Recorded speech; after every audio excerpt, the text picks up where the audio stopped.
கிராம சபைகளில் தீர்மானம் நிறைவேற்றினால் அங்கு டாஸ்மாக் கடைகள் திறக்கக்கூடாது என்றும், குடியிருப்பு பகுதிகளில் டாஸ்மாக் கடைகள் திறப்பதற்கும் தடை விதித்து உயர்நீதிமன்றம் கடந்த வாரம் உத்தரவிட்டிருந்தது.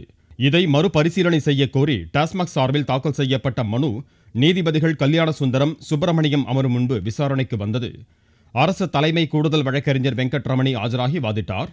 உச்சநீதிமன்ற உத்தரவுக்கு பிறகு 3000க்கும் மேற்பட்ட கடைகள் வேறு இடங்களுக்கு மாற்றம் செய்யப்பட்டதாகவும், ஆனால் இதை எதிர்த்து வெறும் 12 வழக்குகள் மட்டுமே போடப்பட்டுள்ளன என்றும் அவர் சுட்டிக்காட்டினார்.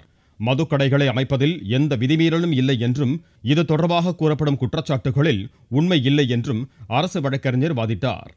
ஆனால் விதிகளை மீறி மதுக்கடைகள் அமைக்கப்படுவதாக புகைப்பட ஆதாரங்களுடன் மதுக்கடைகளுக்கு எதிராக வழக்கு தொடர்ந்த மனுதாரர்கள் வாதிட்டனர்.